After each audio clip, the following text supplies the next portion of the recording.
Today, in the newsroom. In the newsroom. Now, really, today, let's talk about the end of the world as you know it. The end of the world. The corona has come. We're at the end of the world.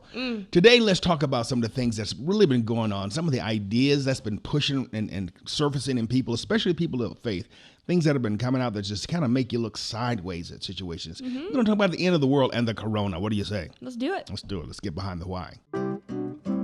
This is the Ray Ellis Podcast. Let's get behind the why.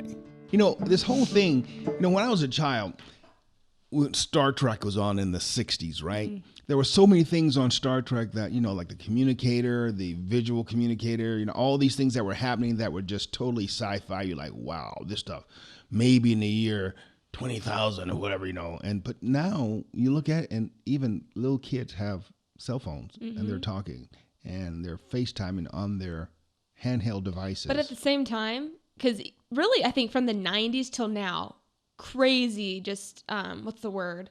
Evolution of technology, right? Like just that we have as civilians. But even so, it's such a part of normal life. You don't really see it so much. Like we see it, but it's what used to be like, you'd watch Star Trek and be like, oh, years and years and years away. But it's like, we're living in that time now, but it just feels normal. In the same way, when I was a child, I started paying attention to Bible teaching about the end times and all the things that would have to happen like one world government. Things like, the mark of the beast, 666, Armageddon, all these things, they were kind of there, but kind of fairy tales at the same time. The generation before me had grown up and seen Israel become a nation again, one of those key biblical prophetic indicators. But yet the idea that a one world government and the government being able to control where you could buy or sell. You see where I'm going with this? Especially in the United States. It's like, oh, that would never happen. Yeah. And yet today we know for a fact, if you want to go into Costco, you got to have on the mask. True. If you want to work at Walmart, Sam's Club, Target, you got to have on the mask. And so we see these things happening, being imposed by government where it's like... Or in some places, if you want to go back to work, you're going to go to jail. You can't in Chicago? You can't buy or sell without permission from the beast. Right. See, now we're going to talk a little bit about that. I don't want to freak anybody out, but you think about this idea, because everybody knows the Antichrist, right? We think about Damien and 666 and a little tattoo on his head. For those who grew up in the 70s in the age of the devil movies, the Omen was a big one. Right. And this little kid, But you think about all these things and we get so freaked out because it's like either they're exaggerated, really, really stupid, or they're so religious that people are like, I can't get into that. I'm too intellectual for that kind of Or that garbage. would never happen. Yes. It's too fantastic. But yet today, President Trump had to get on the World Health Organization because they were putting out bad information. Right. They were following along with this theme. And now all of a sudden I start thinking, what are the implications for worldwide government? How can you get the whole world to follow one set of rules? And all of a sudden you start thinking, pandemic. You think, oh, maybe fear. What it controls so many people. And you got people right now in Russia and Israel. I'm assuming in Iran too. They don't get much news out of it. I know. We haven't heard much, but well, they had the mask on anyway. They wear the little burqa thing the girls do. But everybody wearing masks and doing things that the government is telling them to do all over the world. And I'm thinking, man, we are so close to putting things into place that so match up with end time prophecy that it is enough to make you go, right. Well, and even just over the last couple months, I think I could say, a couple months really, because we were basically quarantined the whole month of April. Right. Right. Half of March. And really into April, people started getting like a little stir crazy. Yes. Okay. People were kind of like, okay, I'm tired of this. Like, what is going on? Who was it that said it? People who need people. It's true though. And you see it. It's like people need crazy. people. Yes. But I just saw a lot of people speaking out. And even different doctors speaking out and putting things online, and then the beast of the internet just like shutting it down, right? Taking it off so you couldn't hear anything. You don't have the right to think that way. Which was interesting to me. So there's a couple doctors, and they were just talking about... Do you remember that one doctor's name? We saw his presentation the other night, Dr. Armand... Battar, yes. I had not heard of him before, Armand Battar. but just a fascinating mind.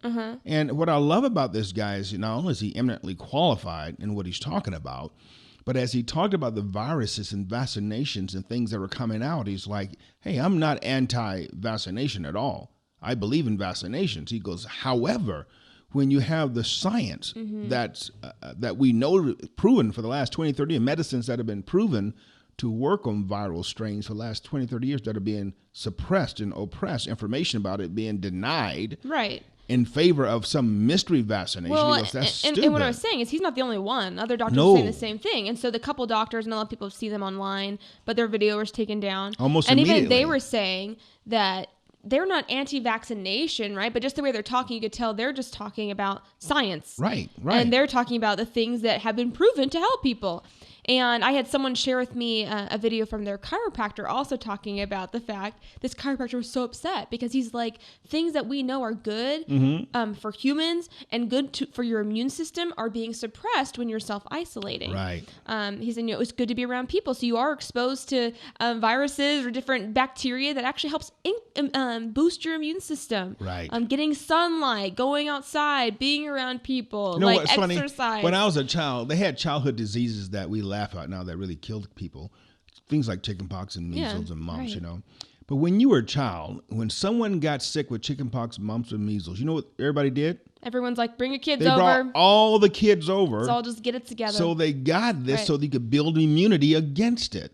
And so now what we've done is isolated ourselves. So the bug's getting bigger and badder, and we're getting weaker and weaker. And you're going, everybody's always talking. Right. And that's another funny thing. Go ahead. Those two doctors, right. They were saying, typically you quarantine the sick, not the healthy. Because the healthy, you get out there and really you need to be exposed to bacteria. Right. That's the way our bodies are made. Our immune system is made to, bring in something foreign and we'll try to figure out how to fight it. Right. But the fact that everyone's been so isolated and alone, it's like really you're weakening your immune system. No, you think about the powers that be. They're already projecting that next fall is going to be a Corona 2. I think we're going to have a really bad flu season. Everyone's and the reason is they're setting up the stage for that. Right. I mean, if you're telling me right now that if I isolate everybody and nobody has immunity built up to it, and then release everybody all at once, and then this bug is in the atmosphere, and then everybody gets it because we haven't built up our immunity, we've already laid in place the steps necessary to have this explosion of this virus come here this fall, this winter. Right. And it's not even a great mystery. I mean, what gets me is the same people who always want to talk about, look at the science, look at the science, look at the science, when it comes to what I call the junk science of global warming. They want you to look at the science.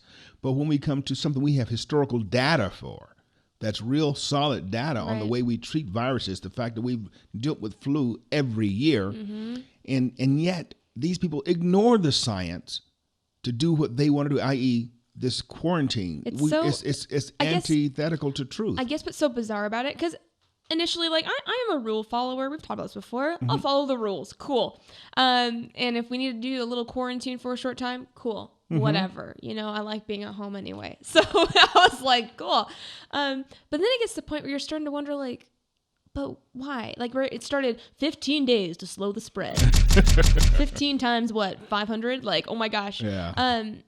And now you look at it, it's like, what's the purpose? I heard that first they were saying 6 feet distance, and it might be more distance now. They need to stay away from people. It's just there's this. It doesn't make sense. It doesn't make sense as far as the virus, the behavior of a virus. It's I just don't get. How does 6 feet gonna make these things are arbitrary. They make no sense. Yeah, it's interesting. So I'm like, you can say no. So I 6 feet away, and all of a sudden you don't get the virus. Oh no, it's 13 feet away. You don't get a virus, and you're going. Right. And then again, it's you don't know what to believe because so much is being suppressed. There are a lot of conspiracy theories. But then some of the things I'm like, could be true. I don't know. And a lot of stuff that comes out, we look at, and we get a lot of, you get all these things. What gets me is that you have one or two people who gets to decide what you can and cannot hear. So for instance, the people in Detroit, up in Michigan, decided to demonstrate against this opinion of the governor and how she was locking everything down. Now, I don't live in Detroit, But I do know that you have a right for protest. And yet the idea that these people who were protesting had their voice suppressed and shut down by either online or whoever else was doing, was shutting it down. And you go, well, what gives you the right to be the one person to decide what people can and cannot hear, especially when there's opposite views that are being shown without restraint? For instance, in that same demonstration, I've seen, I can't tell you how many shots of the radical nuts who have the guns up there, and they show those, but they don't show the normal people who are protesting and saying, hey, we want this to change. So why do you get to choose and then choose which part of it that people get to see? And you see over and over again this overstretching, overreaching of governmental powers. Well, I heard someone else say it, and I was like, oh my gosh, I never thought about that. That, you have the big corporations, even if it's like a Walmart or something, that haven't closed down. Right. And then someone said, so why do they assume that we are responsible enough to go and act okay at Walmart, but we can't go to a mom and pop store that sells my favorite jam? Right. Why can't the mom and pop store open with the same protocol? How come I can't sit in the barber chair with a mask on and get my hair cut? And so stuff like that where you're like, yeah, it doesn't make sense. Why are you shutting down the ability for the little man to still make his money? I think it was down in Florida where this guy had, I think it was Florida, where this guy, no, it was up north, where he had 3 barbershops. He opened his shop and they were like, we will put you in jail. It's like, you can wear a mask and get your hair cut, but it makes no sense. And there's all these little things that I'm looking at where I'm like, okay, something's going on here, and it's so much more than a virus. And I've heard a lot of people say this. Okay, so even in like San Francisco, the San Francisco Health Department, they confirmed that they've been providing alcohol, weed, and nicotine to the homeless that they're housing in hotels during this pandemic. And I'm like,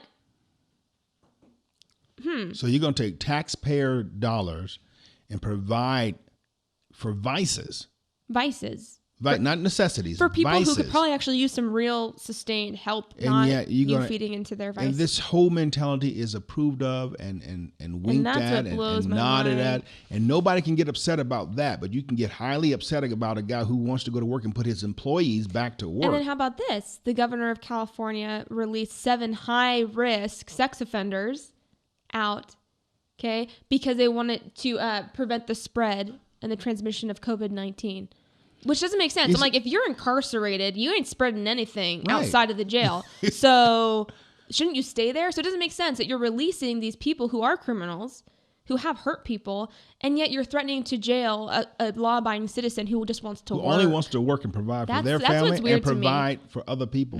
So it goes back to what we talked about earlier, when it says that you won't be able to buy, sell, or trade unless you are conforming to the power of the beast. And this beastly mentality that we're seeing portrayed. Now, I'm not a doomsdayer. I'm not saying that the end of the world began at midnight last night. That's not what I'm saying. But I am saying this. I do believe in the Bible. I believe that the Bible is the inerrant word of God. And just like it said that the flood of Noah happened, and you look at science around the world today, even though people try to ignore it, the world suggests to you that there was a global flood. So we can see evidences of that. The Bible said that happened. I believe it happened. Just like the Bible said before the birth of Christ that Jesus would come and be born in Nazareth. And all these kind of things. And all those prophecies came to pass. That same Bible tells us that in the last days, there is going to be a worldwide governmental system that's going to be put in place, and it will not be a system of choice. It will be a system of coercion, that you will do what it says do, and it will hold the power of life and death over your head. That if you don't do what it says, it has the power to put you to death, or it has the power to kind of starve you out. You won't be able to buy, sell, or trade unless you comply to the governmental system. And I think we've seen that on small levels, right? Because there's always little antichrists throughout history, you know. That even like things that happen like to Dinesh D'Souza, right? You cross the wrong person who's in power, and they can all of a sudden take your ability to vote and all of these things. Now, for those who don't remember what happened there, Dinesh D'Souza made a movie about President Obama, and then he came back and made one about the Clintons. And he then was, for lack of a better word, pursued and persecuted. Right. He made an offhand donation that he had given to someone, and it was a violation of the law, but it was one of those violations of the law like jaywalking. that, people do kind of offhand. Okay, I'll give a donation. It's no big deal. And I'm not, jaywalking's against the law, so I'm not arguing that. I'm talking about how we deal with it. Right. So when you catch a jaywalker, you don't send him to prison and take away his right to vote. And that's what they did to this guy. They tried to shut him up. They put him in prison. And for a person who has never committed a crime before, he was even allowed to have a lesser sentence.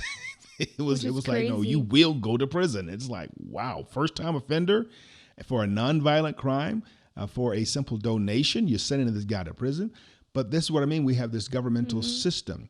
And as you look throughout history, you will find that the U.S. presidents in particular, as the ones that I'm referring to, have been very key on this new world order.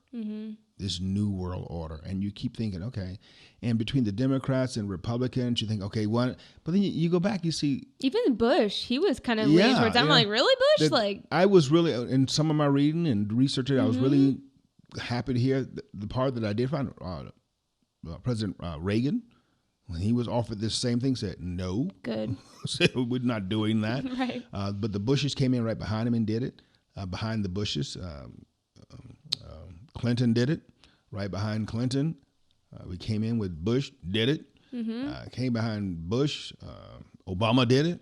And now Trump has come back and said, no, we're not going. We're going to be a nationalist. We're going to be more nationalist. And so people have taken him to task over that. So I started to wonder, why is it that we have such a problem with a president who puts forth the good of his own nation? Right. And it all goes back to that bigger system. This is why I think, especially people who name the name of Christ, really have to be informed of what the proper Christian worldview should be. And you have to know what the Bible says about the end times and the times in which you're living. And so many of us are just ignorant. We talk about that. What's the little black kid that got shot? It was in Florida. Was running and got shot. He's not a little kid. No, he was 25. Well, Ahmaud Arbery. Yeah, to in me, Georgia. He's as old as my baby, so I keep saying little kid. That's why I'm actually older than he is. So yeah. So, but yeah, and so you look at that and how everybody got all up in arms about that. And I'm not. And as a police officer, retired police officer, 31-year police officer, I believe in the rule of law. Right. I see that it is necessary for civilization. Without the rule of law, we would fall into chaos, and it would just be not a good place. So I believe in the rule of law. But what we find here, or should I say, in light of this, we look at this situation that happened down there, and everybody's demanding that that there be an arrest. They're being arrested immediately. It happened to happen right now, and I'm like, okay. So there was some question as to what happened. But everybody was so many of my Christian brothers and sisters were jumping on this bandwagon and making it a race issue or this or that. And I'm thinking, guys, you're playing into the hands of the enemy. Right. You're playing into the hands of the enemy when you do that. And that's not saying that he was wrongfully murdered. No. At all. No. But just, I think, the response to the situation immediately goes to that social justice bandwagon. And I saw Daryl Harrison. He had tweeted out something that it was so good. And he was talking about this issue of like justice and injustice. And who's that said that? Daryl Harrison. Daryl Harrison. I'm not sure. He's tell on the audience who that is. What's it called? Just Podcast? I know he's affiliated with like Grace to You. Okay. But he's just so our audience can be brought up to speed. But just looking at him, he seems very biblically sound, man of God. And he was just saying that, and really kind of this question is what I, in my mind, was thinking about, but he posed this is like, are we putting an asterisk where God puts a period? Right. And oftentimes we do, right? In the Bible, you don't see this whole thing of social justice. There's no such thing as social justice. There is justice. There's either justice or it's injustice. And I saw this number of Christian influencers, religious people, just the way they're responding to the situation. It's in the they say it's, because they're loving their brother and all these different things. But I'm like, it seems so wrong. And Andy Stanley tweeted out. Oh, I saw. I was kind of saying, disappointed with I mean, I've seen a lot of things from him, but he tweeted out saying that, he was told to be quiet and not to react, but it's time he speaks up, and that he says our black brothers and sisters need white advocates. I'm like, No, stop it. Stop like, it. it's so... Stop it. That stuff makes my skin just, like, crawl because it sounds good. Mm-hmm. But I think it still, even though in the guise of something so nice, it still feeds into this division. I laugh because you were thinking about things that sound so right and so politically correct, so nice. And I was thinking about this whole concept of hate crimes. And I remember when Bush Jr. was running against Al Gore. And there was this heinous crime that took place down in Texas where these two white guys had taken and murdered this black guy and drugged his body and dismembered his body. All these kind of horrible things they did to him. And Al Gore was going after George Bush Jr. on this. Well, you wouldn't even sign a hate crime initiative.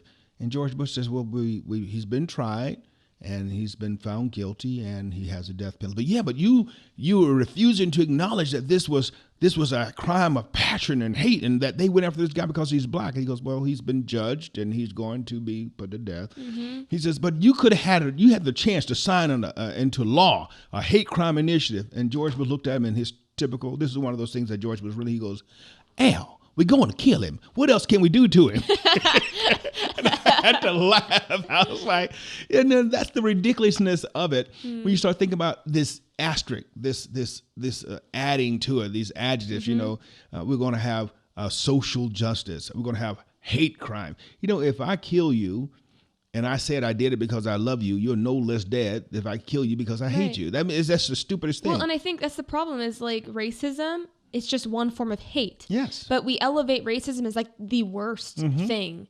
And I see all of these Christian people, like, singers, Christian, like, known worshipers, and they're all just posting about this and justice and, social justice and I'm going to be an advocate for my black brothers and sisters. And I'm like, just sit down and pray. It all goes back down to we can say and do things that make us feel like we're involved, like we care, right, without really doing anything. I was listening to read a post by LeBron James. He was talking about how he feels like he leaves his house, he has a target. I'm like, stop lying. He says all black people basically when they leave they're being hunted daily. When he says stuff like he's been hunted by paparazzi. That's what he's been hunted by. But there are neighborhoods in which you can't go out your door. But see, these are the things when I start talking about this duplicity of it all, where we have this selective grievance. We have this only we have passion in certain areas.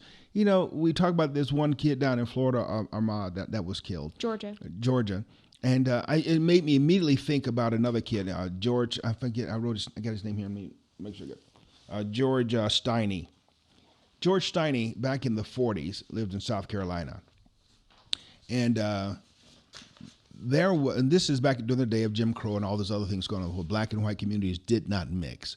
And in this case, Mr. Steiny, young Mr. Steiny, was arrested for the murder of two little white girls. He was 14, one girl was 11, another girl was 7. And he was supposed to have beat these two girls to death. And long story short, he was arrested. He had a trial. The verdict was reached in like 10 minutes. He was sentenced to death by electrocution.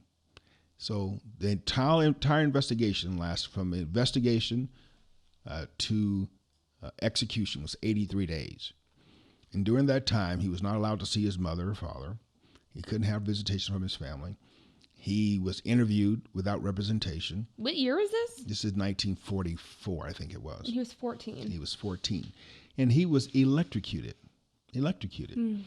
And so, and when I start hearing this case, and we find out later on there's a lot of things that came up after the fact where there was missing, and there was never any physical evidence.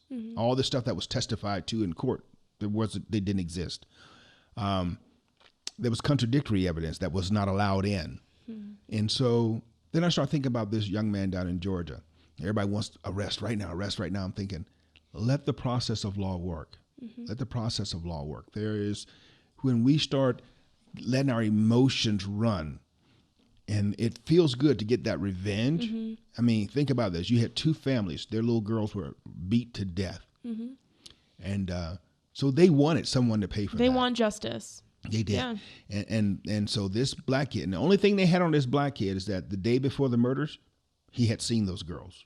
That was it. That's the only connection they ever had with him. The day before he saw those girls, they were out looking for flowers, and somebody said, "Oh, yeah, he saw them." He said, they asked him about some flowers. He said he didn't know where they were.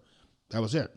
So this is not speaking to the character of the young man. I never met him, don't know anything about him. It's not speaking to the character of the 2 girls who were killed. All 3 are tragedies.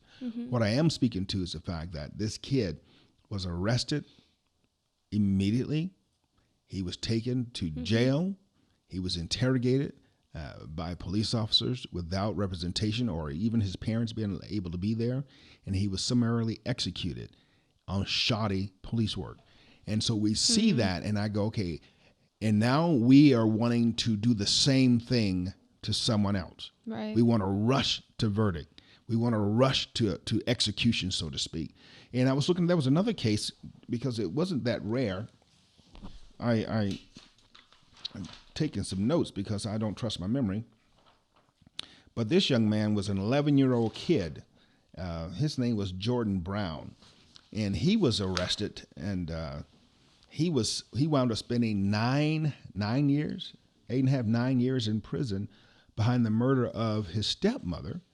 And it was the same type situation. This was a little white kid, and he was arrested and rushed to verdict because everybody just knew he did it, and they just rushed and sent this kid to prison. And then 9 years later, he gets exonerated. Why? Because the evidence was there. And this is what I mean by when we as a society allow ourselves to get caught up in the mob mentality, whether it is because we want to see somebody pay for this shooting of Vermont. And I understand there's been arrests made here. I just pray and hope that it's not an arrest done because pressure from community, that they do have evidence to do what they're doing. That we get so caught up in it. And it's the same mentality that allows us to get caught up in this whole craziness that we see with the government happening right now. That's the part that ties me back as I start thinking again, is that we know that the things that we're doing does not necessarily affect the spread of the virus. Matter of fact, they actually help it by not allowing us to build our immune system up the way we normally do. We have numbers that are in high conflict and contradiction. I mean, even with all the numbers they're spouting, they're still not up to the same level as the deaths of the normal flu season. Well, another thing that gets me is that they're like inflating the numbers too. Yes. Right. So it's be like the way they're doing it would be like this example. Let's say I have a cold and I'm walking outside and I get hit by a truck. Truck kills me. But because I had a cold, I died of a cold. The cause of death is a cold. It's like, no, I obviously died because I got hit by a car. Yeah. And we so hear what they're time doing and is, time again, we have these doctors coming in and saying these patients who are dying with pre-existing conditions, but they're being pressured to add COVID-19 as the cause. And it's like, why? And it's like, but if it's not, then why? And it's, so that's what's confusing too. And then we have on top of this, we have Bill Gates, who I know, I'm like, Bill. Who, I look at this and I go, why is Bill Gates such a prominent player in this? What does he have to gain by this? You know, he's been pushing. I was looking on online. I think I gave Ryan an image of this where he was testifying like 15 years ago about the viruses and epidemics. And I'm like, wow. And even Dr. Fauci, there's footage from him like a few years ago saying there will be a surprise pandemic. I'm like, how's it a surprise? How's it a surprise like, if you know? How do you know? I'm so confused. And then we have this whole thing with with Bill Gates, right? Where he's pushing this vaccine. I'm like, yeah. Like, where'd you get your medical? I'm sorry. Where'd you get your medical degree, Dr. Gates? I'm just thinking. He's big on vaccination. Oh, and man. I know we were talking about this previously. Like, I'm definitely pro-vaccine. Oh, yes. Because it's been shown to actually work. However, if you get this new vaccine for a virus that doesn't make sense, and you're covering weird things up and it just seems a little fishy, why would I just go line up and get this vaccine if it hasn't been tested for a long time? This is one of those things you look at. You know, when I was a child, like I said, polio was still out, and we did the whole March of Dimes thing, and so vaccinations made a difference. Right. Vaccines make a difference. They work. They do. However, that was tested and proven and tried. Now we have a medical environment that seems to be dead set against going with what's proven. We have medications that have been on the market for 10, 20, 30 years that we know their history, that information is being suppressed. And now we have this vaccine that's coming out, and all of a sudden we're looking at, well, we don't know anything about it. It's like this one guy was talking, Dr. Ahmad, I think his name was, this guy. You're talking about the guy we watched? Yes. Batar. Dr. Batar was talking about the fact, he goes, your children are being pushed to be fully immunized at birth. Mm-hmm. He said, we know for a fact that a child's immunization system, immune system, doesn't even come into play until they're 6 months old. He said, so why should we dump all this stuff into a child's body that's going to work against it at a time when his own immune system is not even working, it's not even able to use it? And we put stuff in their body that we know is deadly to it. He said, and the immune system is not even online yet. Mm-hmm. That's why a lot of the baby's immunization comes through the lactate and the milk from the mother and all those things. That's why it's so important that babies breastfeed. But all these things that we're knowing that fly in the face of science, we're ignoring for this trend. And so you have to understand, I have to ask the question, if I, who has 0 degrees in biology or science or medicine, can read and understand these things just from looking at history and other things like that, how come the scientists can't see the same thing? Because someone's getting paid to be ignorant. I'm saying it's all about. You have to ask the question. When things start trending, so it's politically advantageous for someone and economically advantageous for someone. I mean, go back again. Back in this, when I was a child, coming in the 60s, going into the 70s, we had kids who had Down syndrome and autism. I mean, autism might be a better example. Autism, and they were rare though. Mm-hmm. They were rare. It's like 1 in 1,000, 1 in 3,000, something weird like that. But now, after the vaccine for autism has been widely distributed, now world population, it's like 1 in 30. A lot of people. 1 in 30 children have the chance to be born with autism.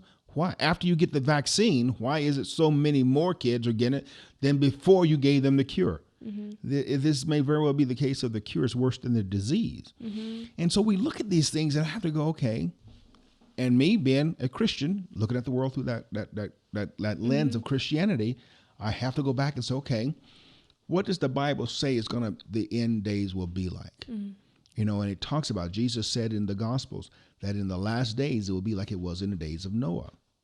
People are going to be going about their normal everyday business and suddenly the end will come. Right. And so I look at that and I start thinking about, okay, all this prep that's happening. I mean, this compliance. Wasn't that Antonio Gutierrez? I think I'm saying he's the Secretary General of the United Nations. He's pushing this. He goes, I don't care, what nation you're from, what race it is, but coronavirus doesn't discriminate.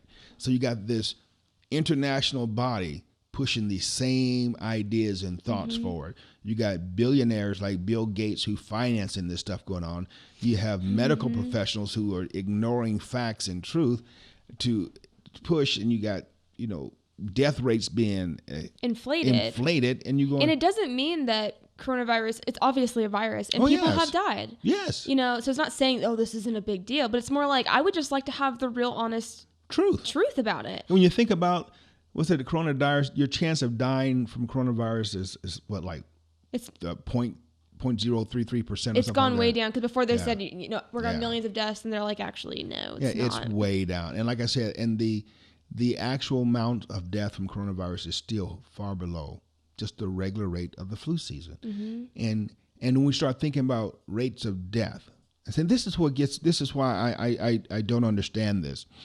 We think about rates of death. There's more people being killed in Chicago and Detroit and San Francisco, all these big cities being murdered on a regular basis, especially black on black crime. This just really is irksome to me when we have black on black crime that's just ignored. We've said it before, and I'll say it again. The single largest cause of death among black Americans is abortion. Yep. The single largest cause of death of Americans is black Americans is abortion. Even Americans in general, but specifically for black Americans, is abortion. The single largest cause of death among young black men it's other young black men. And yet we have no outcry about these things. We have no outcry about the rate of deaths by abortion in this country and in black community. We don't hear Black Lives Matter. It's all these actors and everybody else getting online whining and crying about babies being killed. And we don't hear anybody crying and whining about people being shot down and killed over crack and cocaine and tennis shoes and everything else that people getting shot and killed for. I wanted to share this. I couldn't remember it, so I pulled it up. Larry Elder had tweeted out, I believe it was, what's today's date? So this was the other day. Yesterday, he had tweeted it out. In response to LeBron James talking about how black people get hunted every time they leave their home. Right. And not looking at the real numbers of things. And so, of course, Larry Elder calls him out in Larry Elder's way.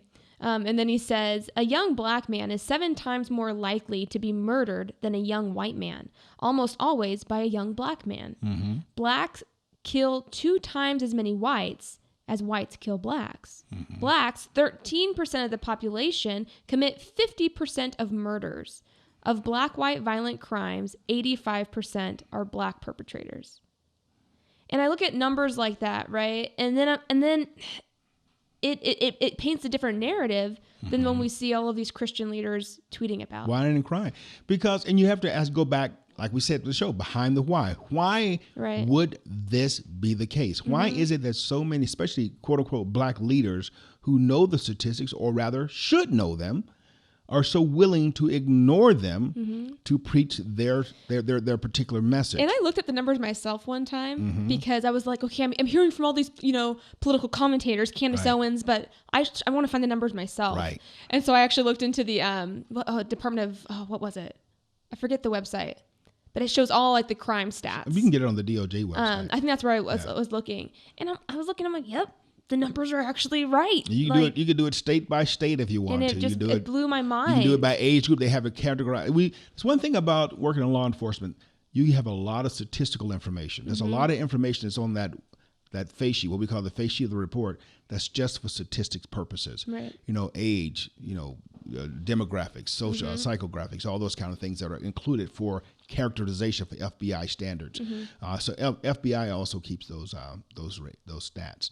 But what we find is that when we look at that, these numbers do not justify. I remember somebody had quoted to me that more black people, you have a greater chance of a black man being struck by lightning than a man being killed by a police officer.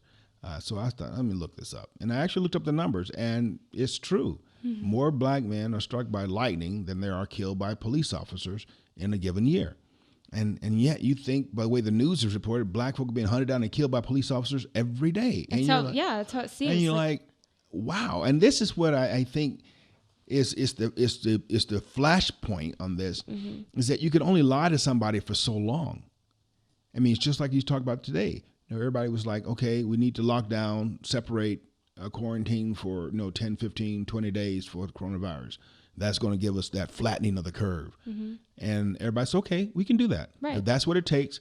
But then eventually the lies continue and people start getting like, hey, I'm fed up of this. And be like, I want my life back. Because even you look at places like New York where they still don't have an opening date. And, we have family that live there, and I know a lot of people there, and they're tired of it. Where it's Mayor de Blasio goes on air and starts making statements like, I'm threatening to shut down churches indefinitely. Like, this is the same place where the liquor store never closed. The liquor store never closed, and yet you're going to lock down churches forever. Why would you target churches?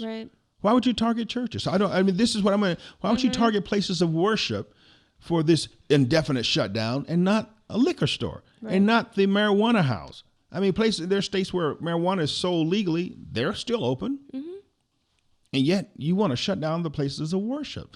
And so you look at this and you go, there's a mentality that's involved here that if you stop and just ask the simple question, why? And I'm not a conspiracy theorist as much as I believe there's several people all around the world doing the same thing, trying to get the same result. So if you want to call that a conspiracy, I don't know if it's conspiracy as much as I know corruption is real, and there are power-hungry people. Absolutely, there are. And that the rich want to get richer. And even like the whole thing about happening in California, right? Or San Francisco, let's just give the homeless people drugs and alcohol. Okay, cool. But it's like, that's what abusers do. People who want power, let's keep the oppressed oppressed. Let's keep the poor poor. And I'm just going to give them what keeps them in their state. Like, okay, you're homeless, great. I'm going to keep giving you things that's going to make sure you stay that way. Like, I mean, you think about it. In a world where only the government and crooks have weapons, that means everybody in the middle is a target. Right. You have no power. And as that one Dr. Buttram said, it made me laugh.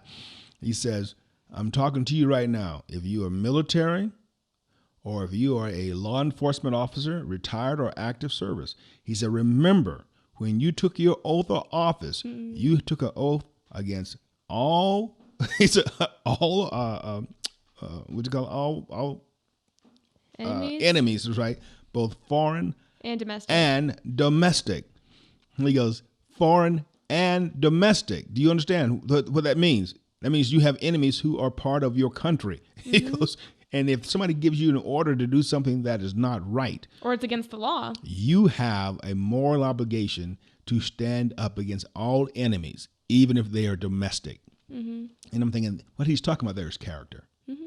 What he's talking about there in plain, simple terms is, what is your character? Can you order me to commit murder? Right. We see that.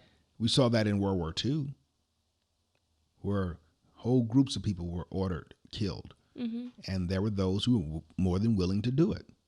They were willing, because I was told by my superior officer to do this, I did it. Right. And that was the justification they needed. And before long, it became widespread. And this is the danger we run today. This is the danger we're facing today as we look at this whole overreach of government, where we're seeing more and more of our rights stripped away with no more justification than a puff of smoke. And a lot of people are just kind of okay with it. And then we get this thing about coronavirus is attacking black people at a higher rate. It's amazing how when they need to suppress you, that whatever they need automatically shows up. However, you have to also look scientifically and anatomically, okay? There's a reason why. And I was listening to something yesterday, and they're saying, yes, it's true. A lot of black people have been dying from coronavirus, but it's also because there's a lot of pre-existing conditions that they have because poor diet, high diabetes, high blood pressure, COPD, all these different things. And so it's like there's a lot more to it than just and then once you die, the virus was targeting, like, come on. And once you die, they put on your card, death caused by COVID-19. Right. And so we have to start thinking, is what I'm trying to say.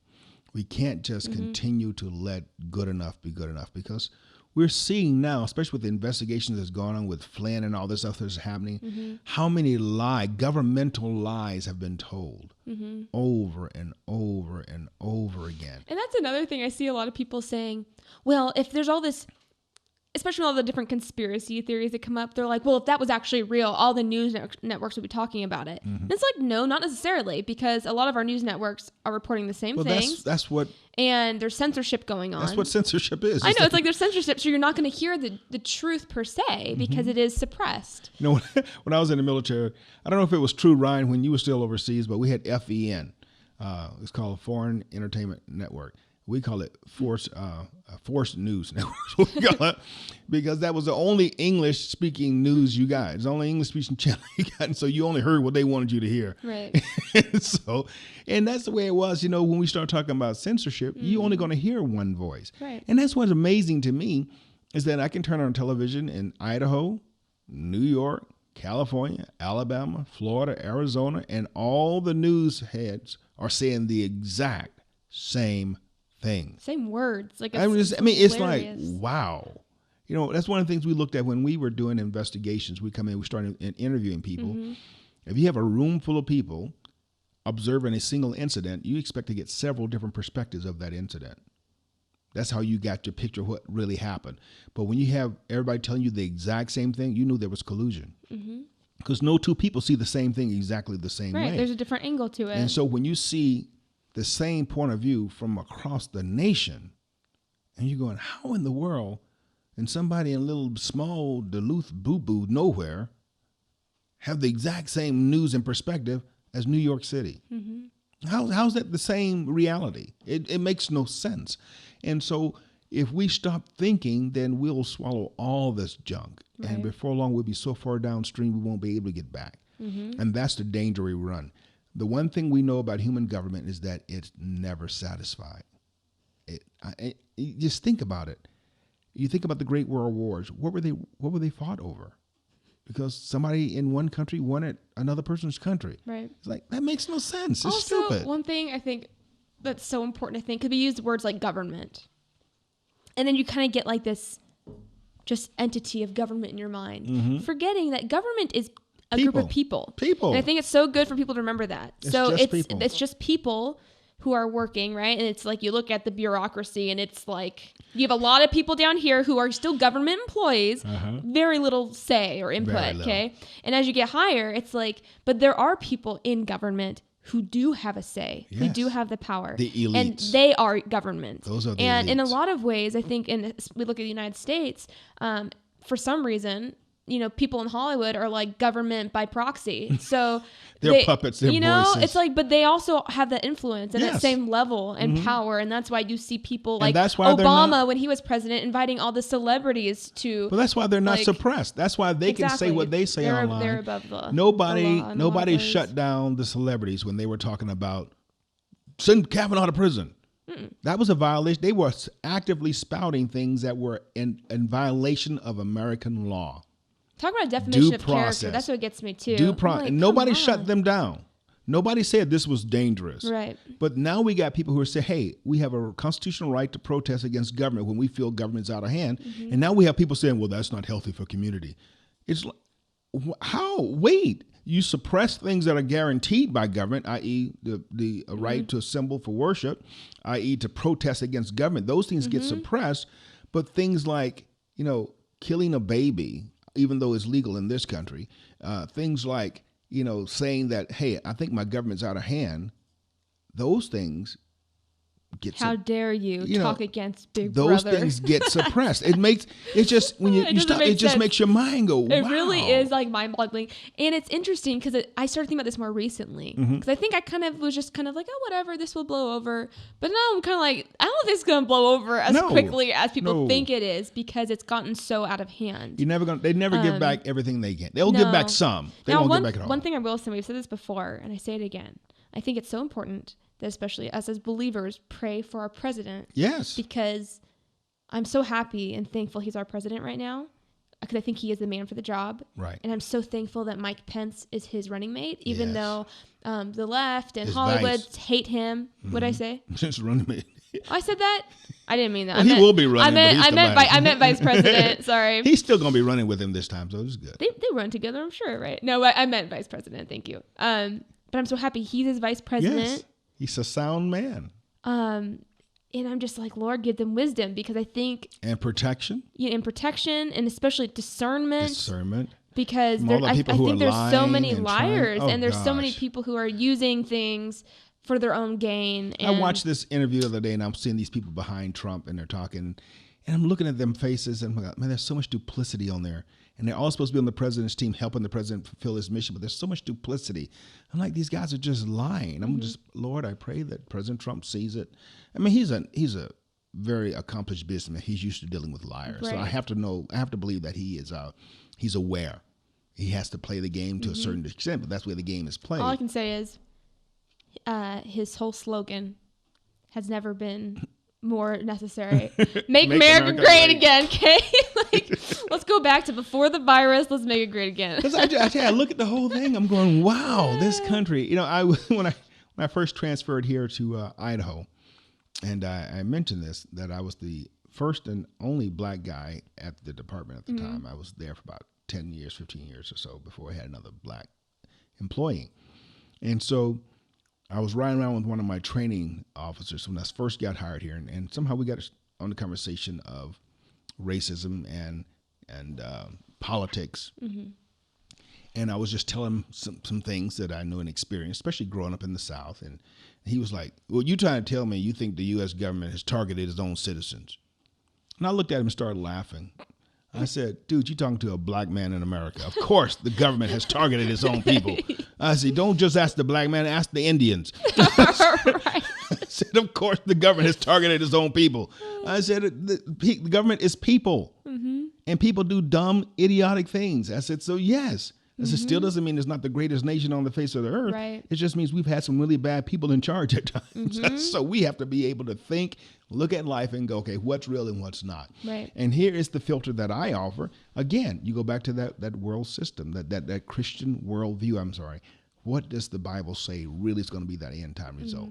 Because the one thing you look at, and I was reading from earlier in the book of the Revelation, where it talks about the beast, the rising up. You know, you have the Antichrist, who is the man, but then he has this false prophet, who is the one who promotes him. Right. And then you have the beast, his system. And this beast has come along, and it says the beast is the one that has the power to force men to comply to government. The beast is the one that has the power to submit men to death. The beast is the one that will come along and force you to take on the mark of the beast. 666 is the number of the man. All of these things, that system, which is the beast, is coming around. And I had to look at that and go, okay, how likely is this? And then I began to think again. These chips, you're starting to see more and more talk about people getting these radioactive chips put in their hands. Which is so dumb. And then, like, why would you do that? And I'm then sorry. even here in America, we got this, like I said, the compliance, the first step compliance, the mask. It's like, okay, you can't do any of the things you normally do unless you do like I tell you. Right. It almost feels like, okay, this is like, this is just for discussion sake, not trying to spread a conspiracy. But in a lot of ways, no conspiracy. Sometimes these things feel as though it's like just testing to see what can we get away with. Exactly. What can we get away with the public? What's their point of like the tipping point? Like where are people at? And that's how it feels sometimes, where it's like, stop playing games with us. Tell us what's real, because can't take it. That is no advantage to them to tell you what's real. That's the sad part. That's why we just need to know what's real. Yeah. So, hey. Again, and by that I mean the Bible. Read the book. We could go on and on talking about this, and I would encourage all of you online to jump in and join the conversation. I didn't tell you earlier, so I'll tell you now. Don't forget to like and subscribe to the page. Ring that little bell so we'll know to drop you the information when it comes off the line. We always got new conversations coming down. We want you to be a part of it, and we would really love to have you like the page, subscribe, and tell your friends about it. Tell people you like, tell people you don't like, tell everybody, so we can get as many people involved in this conversation as possible, because there's a slight chance that I might be wrong about something, and I want to be educated too. So if you have a contrasting point of view, it's okay. Bring it in. We'll discuss it. I'll try to respond to all the people who drop comments. We'll talk back to you, and we'll go from there. So until next time, I'll be looking for you in the comments. Until next time, get behind the why. Peace. Peace.